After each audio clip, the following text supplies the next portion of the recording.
Yo. Okay, we got another video. I found Zodiac Killer. New evidence with J Fowl. Whoever that is. I don't know who that is, but it's with Groovy Gavin. And we're gonna put the video. Sorry.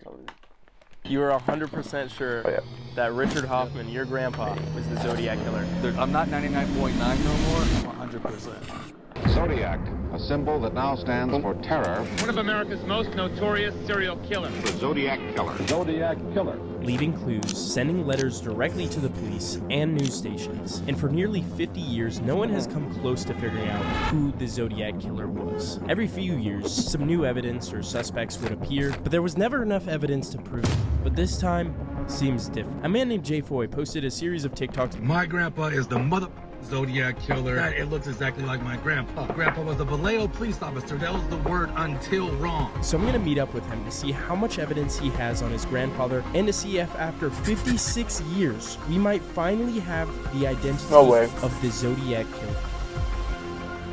In order to talk to Jay and understand his evidence, we first had to understand the details of the Zodiac story. So I went to where it all began. This was the exact site of the first murder of David and Betty. The double homicide that took place out on a I think it was in California. road sometime after 11 o'clock. Car pulls up on this road. It's a couple, David and Betty. They're just doing what couples do, having a good time. He, I guess, was following them for quite a while. He pulls up beside them, and then he shoots them both. It's terrible. What's insane to me is they have the actual crime scene photos. I don't know how well it will match up. Evidence we got from this, which will be important later, is it was a couple, man and woman. It was a gun used. The ammo was Super X, which is important. And as for the location itself, there's the Zodiac symbol, which just looks like a scope, all over the place. I also found some bullets, which was mildly concerning, but I just ignored that. And then I found a lot more Zodiac symbols. Signed this one, I don't know what it was written with because they could not get that off. And then above, you also have a smiley face, which that's the type of stuff that those are just bullets from the crime scene. Positive. This isn't really where the Zodiac name started though, because he didn't write any letters or anything until after the next murder, which was only 3 miles down the road. This is the one where they pulled out on a gravel road. It doesn't look anything like that though. And this is the park right here. It's honestly a really nice park. You can see from the overhead shot, it happened up here to the left. Man, that kid is screaming. But they should have known that they were gonna keep. They think the Zodiac Killer killed 37 people. Only 5 are confirmed. So a couple pulls in here. Darlene and Mike. Darlene, she was known as, how do I say this? 5. In a not bad way. She was with some dude that wasn't her husband. Darlene she was also and Mike, married at the time.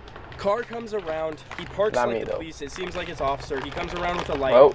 Attempts to kill both of them. Damn. She was having an affair. And then Mike does it. He survives, which is kind of important for finding out who the Zodiac Killer is. The guy we're meeting up with later, Jay, he has information on this exact thing from the actual police cases.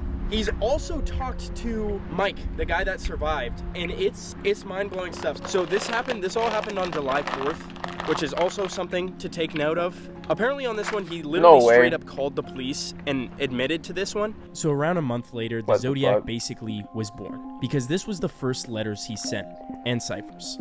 He sent them to the San Francisco Chronicle, Vallejo Times, and the Examiner. Literally his message. He lists the brand name of the ammo, Super X. He names how many shots were fired, where they were fired, how the people were positioned, what they were wearing. He basically confirmed that he did it, but in addition to that, he left ciphers and told the news stations to put it in the paper or else he would kill a lot more people. Basically the real life Riddler. And this first cipher was eventually solved by a random couple, and it basically said that the Zodiac believed that all the people he killed would be his slaves in the afterlife. This didn't really help us figure out if the Zodiac Killer was Richard Hoffman, but some details at the next location definitely would. So you think he was like picking people who he wants to be his slave? I don't even think so. I don't know if that was just like I almost feel like he was trolling. Like I don't think he believed that.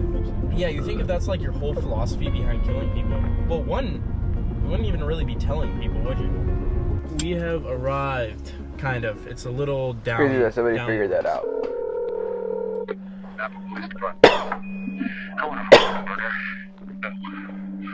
double murder. They're 2 miles north of parking headquarters. They were in a white Volkswagen car. I'm the one that did it. this is where it happened, just down here. So I think they were laying like right here. Cecilia Shepard, Brian Hartnell. This one was like, if you watch the movie, I don't even want to describe it on YouTube because it's so brutal. Like, it was literally, it is hard to watch. And the guy survived. Brian made it for two reasons some people might regard as intangibles: a strong faith and an equally strong will to live. I did think I was going to die. From that moment on, one has to have certain goals that you have to set. The first goal, of course, was to live. Prayers out to that guy. This was the only one he ever did with a knife, which is very odd. It almost seemed like he was just doing stuff, like everything he was doing was to throw people off. The other important thing about this location and to finding out who the Zodiac Killer is this was the first time he was seen in a costume. The costume that the Zodiac wore was described as an executioner's hood with a symbol. He wrote on their car, on the car of the people he killed, his symbol, Vallejo, the date, which was 12/20/68, very close to Christmas. It seemed like he really liked to do stuff around holidays. He sends literally so many ciphers. There's a ton. I'll go over those a little bit later, but man, I get so off track easily. I have ADHD. I'm really sorry. What was I just saying? I don't know. I'm really interested in like the psychology of why these people were doing it. Like what was going through their mind. It's just like, it doesn't make sense. We were starting to see some patterns emerge that would be connected to Richard, but there was still a lot more that connected. So we headed to the fourth official murder. So we have driven about an hour, about 2 hours to the next spot. All right, so first we need to find out where exactly it was, because it's the corner of these two streets, but as you notice, there's 4 different corners. It's one of the corners. We don't know which one. Oh, is that literally the one we're on? Because this is 3898. So they know this 100% was him for a lot of reasons. So what happened? Cab pulled up here, literally right in front of this house. San Francisco Police Department? Yep, there's a fight in a cab. What is your location? 3390 at Washington. I believe that was the exact window they saw it out of. I don't know how accurate that is once again. But yeah, literally like that's the view. They would have saw it from right there. I mean, that's pretty close. And then the top part, police drive by him. They drive by him. They see the Zodiac Killer. But you know what description they were looking for? A black dude. What? Man, they were so close to catching him. It's like actually frustrating. He took some of the guy's cloth and like that had bloodstains on it from the victim. He sent it to the police. The interesting thing was in the car he left gloves, but there were no fingerprints. And later they found out that was because he covered his fingerprints with like a wood cement, which never really lined up with any of the victims, but it does line up with the guy we're gonna talk to later, which is crazy. There's really only one other important murder, but it was never 100% confirmed that it was the Zodiac. This was the murder of Sherry Bates, which would have been basically way before all the other murders in October 1966. People think this is the Zodiac because there was a poetic letter about the murder found carved into a desk where it all happened, which takes us to the suspects. I'm gonna go over these extremely quick just because they've been looked into so much, and I want to get to the newest evidence, obviously. If you want me to look more into them later down the line, let me know. Arthur Lee Allen. Apparently, Darlene was connected with someone with the nickname Lee, which was his middle name. Weirdest thing, he was at the lake the day of the murder and had knives covered in blood, but he claimed it was to kill a chicken. That seems like the most basic excuse. I'm not the Zodiac Killer. His friend claimed that Arthur told him the entire plan to become the Zodiac in detail before it all happened, which is just, this guy looked like as sus as you can look. Richard Gaikowski. His co-worker sent letters to the police that he believed he was the Zodiac, and then Nancy Saul, which was a dispatcher who received one of the Zodiac Killer's calls, thought his voice matched very well. He said, I want to report a double murder. I shot them with a 9mm Luger, and I also killed those kids last year. And his closing was, good Earl. His son wrote a book claiming that he was the Zodiac, which is kind of crazy. He matched the sketch, was also interested in codes and ciphers. Lawrence. Earlier in his life, he had gotten into a car accident and had trouble finding gratification after. His nickname Kane can be seen in one of the ciphers, and Darlene's sister claimed that Kane harassed Darlene in the weeks leading up to her murder. There's probably a good 10 more new suspects, that appeared in the 55 years since, but none of them were convicted either, so now it's finally time to meet up with Jay and to see once and for all if Richard Hoffman, his grandfather, could be the Zodiac killer. I was really curious, and we actually asked you this earlier, but how you kind of figured that out and got into this story. Right, so I have a history in law enforcement. I was a cop for 10 years, and I ended up going to a fallen officer's memorial, and I was thinking to myself, why was I the only member of my family who was a police officer? And then as I was walking home from this memorial, I remembered that I had a grandpa that I wasn't close to after a certain age. That was Vallejo Police Department, which we happen to be standing in front of. Right here. So I went on Google and typed in Richard Hoffman, Vallejo Police Department. I was going through some of the news articles about him being shot and him getting promoted to detective. I was really happy. And then next thing you know, I see a link that says Zodiac Killer, Richard Hoffman, and I was just shocked. I couldn't stop digging. I stayed up all night. I didn't sleep. On other threads, other websites, Reddit's, Tapatalk, and I was convinced after 13 hours of doing investigation, I was like, it was my grandpa. So you put multiple pictures, I'll put them on screen, and it does look shockingly similar to the description. In regards to Richard wearing glasses, he had an astigma his whole life, and they wouldn't wear glasses because the flashes and the technology wasn't good enough. You could see him, he's a detective here in Vallejo. I was working as a patrol officer in the... When he got promoted, he changed his whole entire look. You could see in all his older photos, he's wearing the glasses. So growing up, what I remember before my father got custody of me, we would spend the holidays at my grandpa's house. He loved the holidays. Halloween, Christmas, Easter's, that was my grandpa's thing, which is ironic because a lot of the Zodiac's killings were around major holidays. All I remember from my grandpa is him being really authoritarian. I'm talking about Germany, I don't know though. And my grandpa was really big into German history.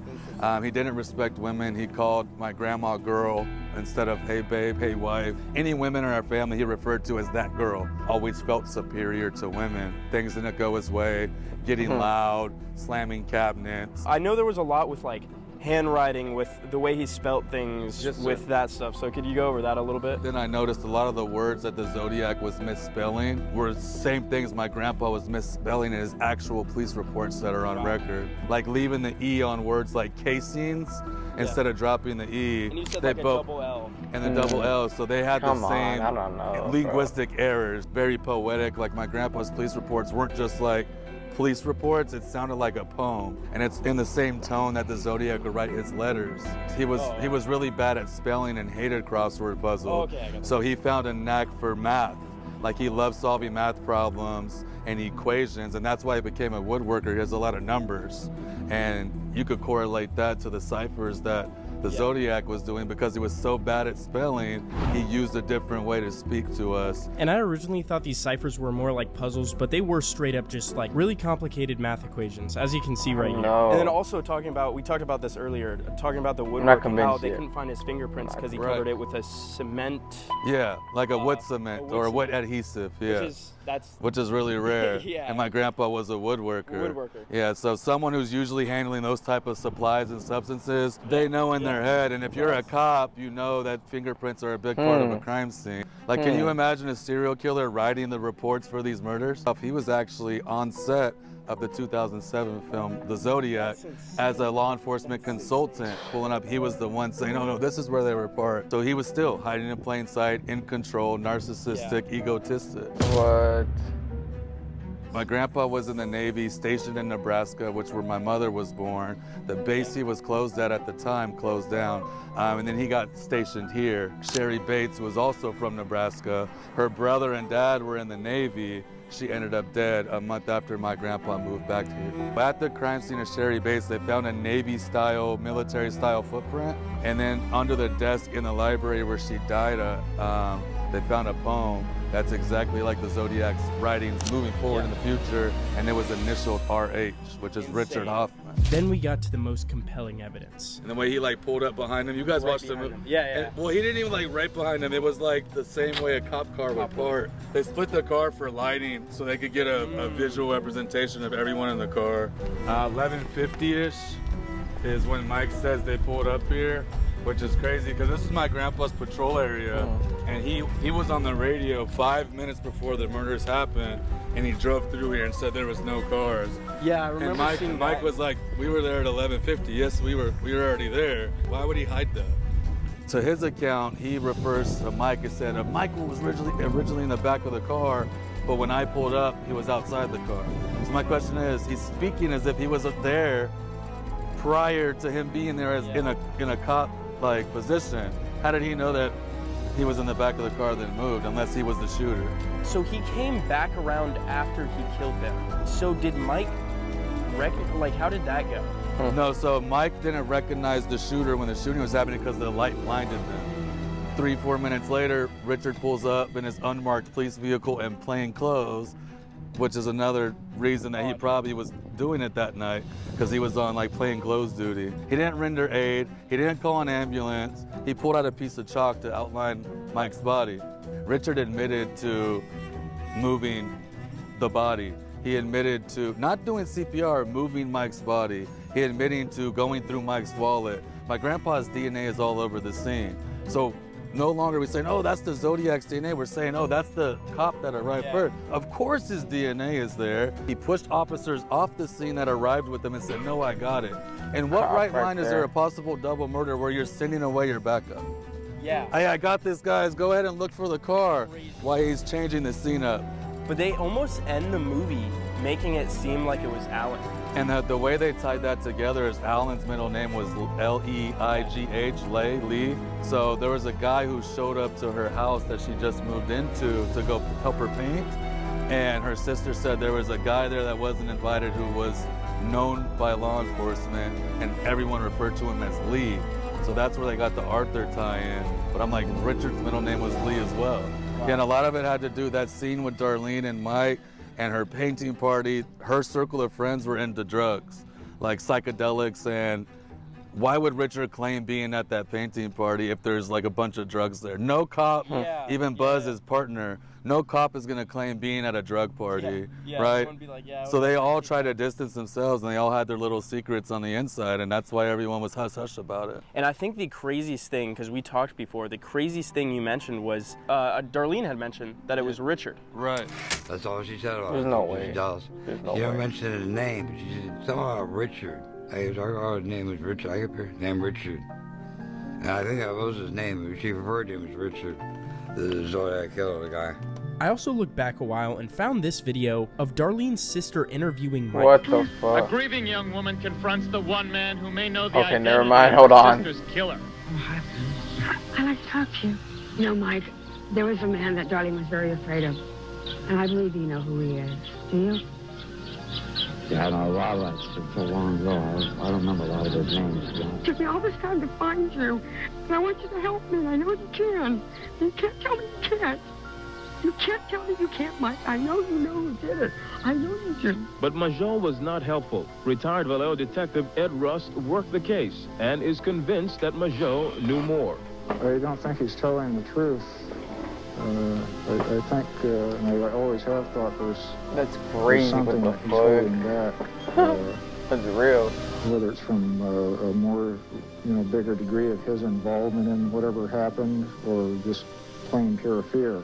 It was I thought it was very odd that everyone seemed to think that Mike knew a lot more and just was scared to say anything or had some reason to not say anything. And I think this would also point to it being a cop, because who would you be scared to rat out? A cop. Do you think a lot of officers knew or had suspicions of Richard? Yeah, I think that they all were, because back then, as we spoke about, it was easier to get away with things, and I feel like they did have a good old boys club going on, which is why Buzz Gordon, the officer that arrived with Richard, they ended up getting into a fist fight like a week before the murder of Darlene, and Buzz was on his way out. Vallejo was trying to fire him for sleeping with underage girls. There were also a couple of officers who were fired over a relationship with a 14-year-old girl. At least one of those officers was questioned about his relationship with Darlene. And Richard showed up and beat up Buzz. Richard ended up getting handcuffed, and he told Buzz, he's like, I'm gonna get you back. 4 days later, Darlene dies. And Buzz had an open relationship with Darlene. So I think they all had secrets. And if you tell this one little one, then it's gonna expose everybody else's secrets. That's why everyone asked, well, why did he just all of a sudden stop? Well, if you look at the timeline of events, the Zodiac wrote like a final goodbye letter in 1974, which was around the time my grandpa was getting promoted to detective. So now he's in this big chair with this throne in his own cute little office. He changed his look, he grew his mustache out, he divorced my grandma, found a new younger wife. So all these big changes were happening for him, and I think that's where he drew that validation from, was his new chapter, where he didn't need to do those things no more because there was so much more going on. Like, that was it for him. Do you think that the killing was driven by that narcissism, or do you think it was like some weird, I don't even know what to call it, where it was like the one cipher that was revealed that was like collecting slaves for the afterlife? I think what drove his murders were control. Man to woman. If you notice, most of the men that he assaulted survived, except the cab driver he shot in the back of the head. And that he took it all out on the women that were with those men. So I think what drove him was feeling in control of those young, vulnerable women. Why do you think Richard has ever been like really looked into?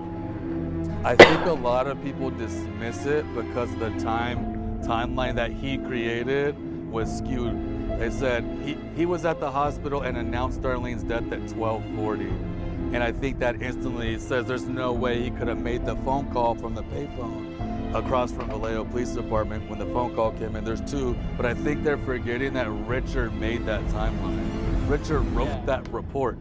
Yeah, that makes everything so much harder. But as days went on, I have found the craziest evidence that I can't even believe that it's a connection. I can't believe I'll give you a little hint. It has to do with the one time that he wore a costume. A couple of the victims that I'm talking to, or the victims that passed away, some of their families have reached out to me and they're sharing decades of information that they have stocked up in their files, digging into my grandpa's military record and all that stuff. So I got a couple sources, and then even people who were reporters here in Solano County back in the 70s, they lost their jobs, but they have a whole storage unit with evidence pointing towards Richard. And when I tell you, it's so compelling that I want everyone to feel what I'm feeling.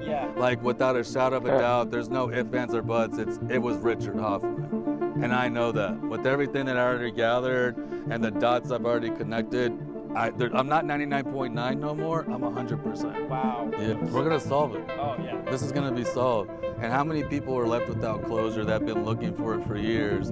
And they're on their way out, you know what I mean? Some of these people are 70 years old, 75. If this could be their final check in the box where they're like, thank you for what you did, I did. It's such a good goal. Thank you again for coming to talk about this. Yeah, massive stuff planned. Go follow him. J-Foy on everything, I guess? J-Foy_3.0, yep. Well, after checking the facts, everything he said made sense. He had actual evidence for a lot of it, and it was very compelling. I don't think everything we talked about is 100% enough to prove it, but I kind of do think that he has some stuff that might be. And I personally think that his grandfather might be the Zodiac killer. So yeah, there's a solid chance I do a part 2 on this. After we got all that evidence from Jay, look that up right now. What do you guys think? Do you think Richard Hoffman is the Zodiac killer? I am literally gonna make more and more bangers as time goes on, so subscribe. Every week, I pay the most viewed clip on TikTok, Instagram, or YouTube, $250. So clip this video or any of my videos, post it on one of those platforms, and you might win $250. That's all for now. What mystery, what adventure, what quest should we go on next? For sure. And then you guys subscribe. Boom. And then we'll see you guys on the next one.